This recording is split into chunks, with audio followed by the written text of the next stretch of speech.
all across America and around the world. This is Veterans Radio. This is Veterans Radio. Good day. I'm Jim Fausone. I'm the officer of the deck today here on Veterans Radio, and thanks for joining us. We've got some interesting stories for you. We always want to remind you you can find more about Veterans Radio at its Facebook site or at the web, veteransradio.org, where we're on the web 24/7. You can find a lot of our podcasts there as well. We post new ones every Tuesday, so you can get a new story, a new interview, something you didn't know before by going to veteransradio.org. And before we get started, we want to thank our sponsors. First up, we want to thank National Veteran Business Development Council, nvbdc.org. It was established to certify both service-disabled and veteran-owned businesses. You'll find out how they can help your business by going to nvbdc.org. We want to thank Legal Help for Veterans. Legal Help for Veterans fights for veterans' disability rights all across the nation. You can reach them at 800-693-4800 or on the web at legalhelpforveterans.com. And finally, PuroClean. PuroClean is the paramedics of property damage. It provides water damage remediation, flood water removal, fire and smoke damage remediation, mold removal, biohazard cleanup. It also has a focus on veteran franchisees. You can learn more about them by going to puroclean.com. Welcome back, everybody, for another deep dive. And today we are going to look at the life of Cecil H. Bolton. Okay. This guy led a seriously double life. So our sources today tell a story about a man who was both a really, really great boxer and a total war hero. Oh, wow. What made this guy want to be so good at such different things? That's what we are here to figure out today. Right. Yeah, that is a good question. Like most of us, we tend to think of boxing as, individual strength and agility and speed. But war often calls for a whole team to work together and strategy and, stuff like that. Definitely. So how did both of these experiences come together to form the life of Cecil Bolton? It's interesting how you wouldn't really think that those two things would go together. Right. But maybe they do. Yeah, maybe.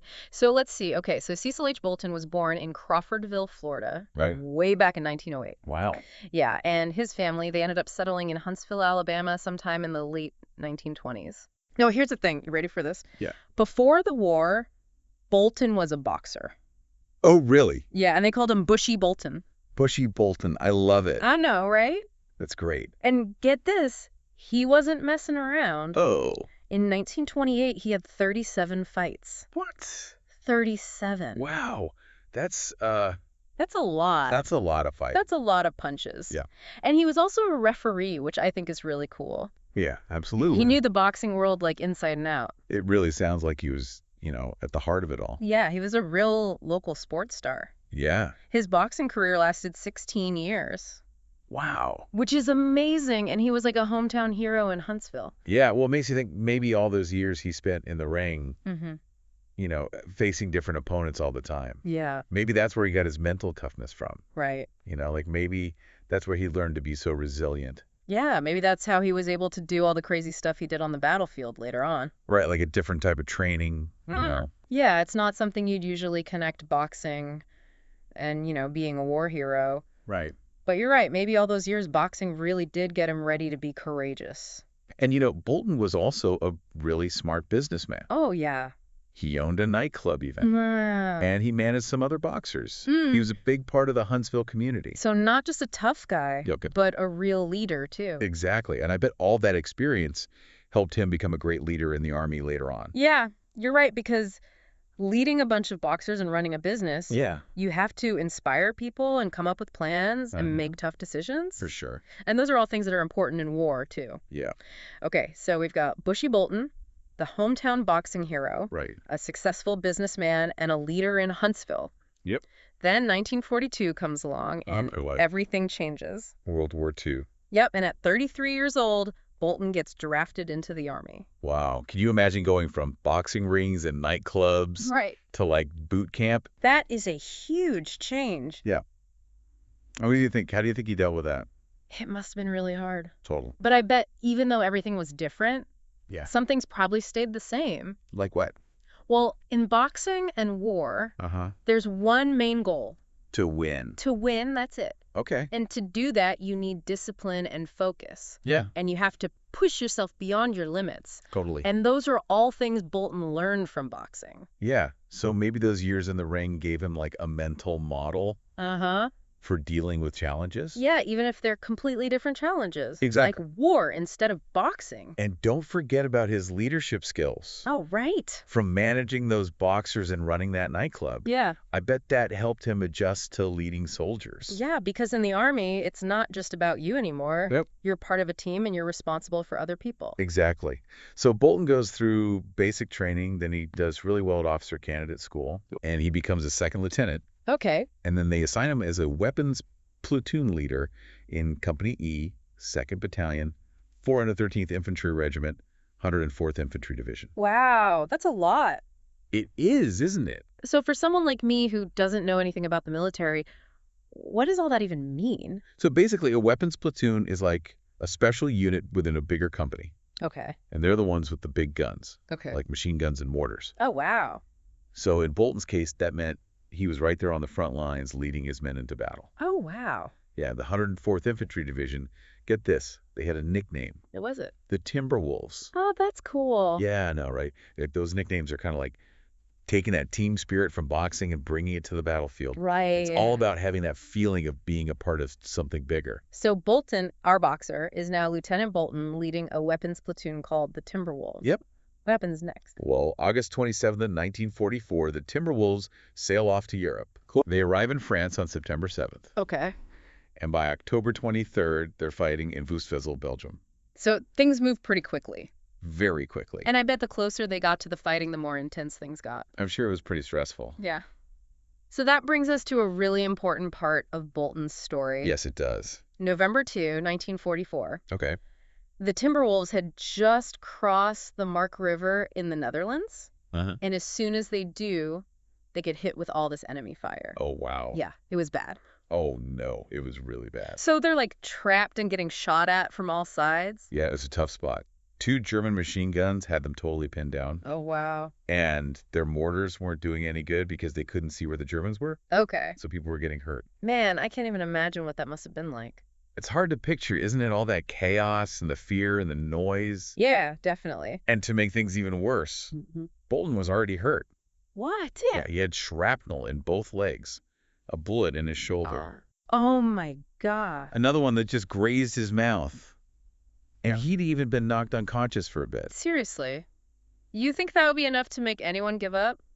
Yeah, you'd think. Right. But not Bolton. Remember we were talking about how tough he was from all that boxing? Right. Yeah. Well, really came in handy here, even though he was all messed up. His first thought was for his men. So like a true leader. Yeah, he knew they were stuck and needed to get out of there. So what'd he do? He crawled over to his guys and asked for volunteers. And get this, he waded into this freezing cold water that was up to his chest to try to take out those machine guns himself. Wow, he was already hurt and he's going to go put himself in even more danger. It's pretty amazing when you think about it. He wasn't worried about himself at all. Wow. All he cared about was getting his men to safety. That's incredible. It really is a crazy level of selflessness. Okay, so how did he take out the machine guns? We got to the first one using grenades. Okay. Took it out. And then went back to his bazooka team to get the second one. So he's dodging bullets and freezing in this water, and he's still going. Oh, yeah. And he wasn't done yet. There's more. After they took care of the machine guns, Bolton realized there was this big 88mm artillery gun that was just hammering the American lines. Okay. So he leads his bazooka team over to that thing, braving all the enemy fire and that ice-cold water again. Man, this guy is unstoppable. I know, right?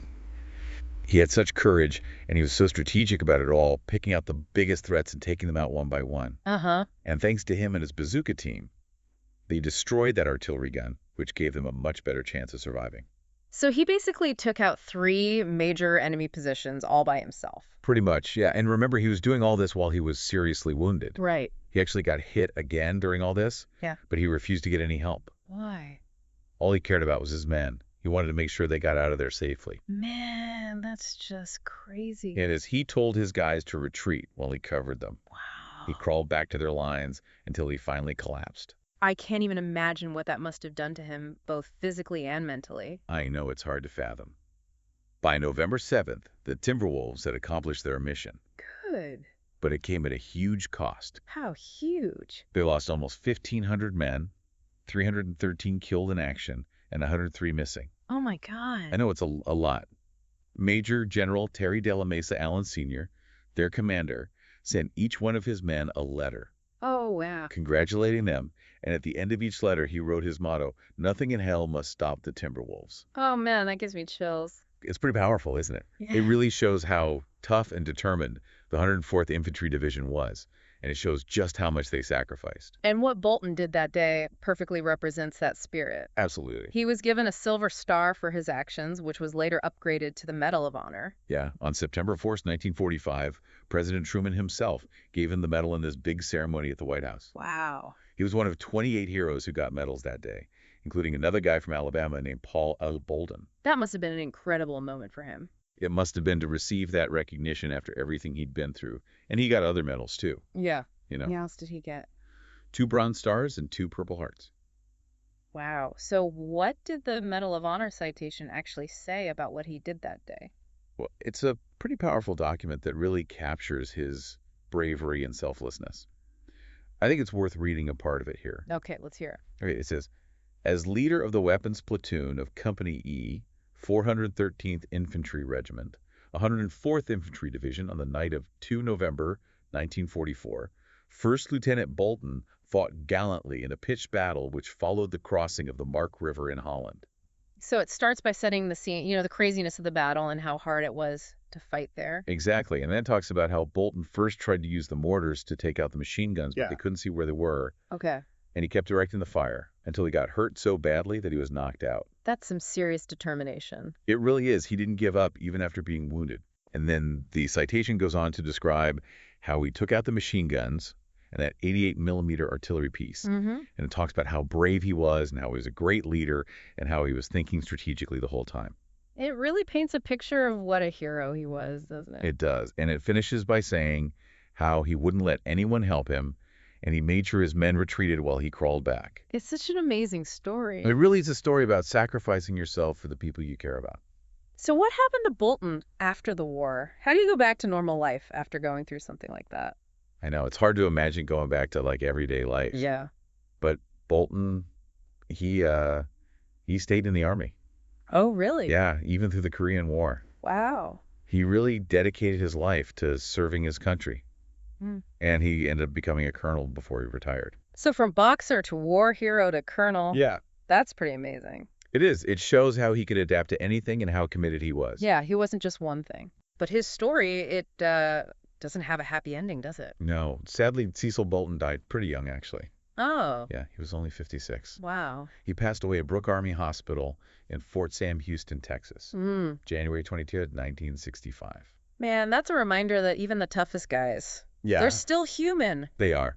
So what happened after he died? Well, he was buried with full military honors Okay. at the Fort Sam Houston National Cemetery in San Antonio, Texas. Okay. And his wife, Bessie, she was buried there with him when she passed away in 1978. That's nice that they're together. Yeah. It's a fitting tribute to a man who spent his life helping others. Yeah, and his legacy, it lives on. How so? While in Panacea, Florida, where he was born, Uh-huh. they built a monument for him.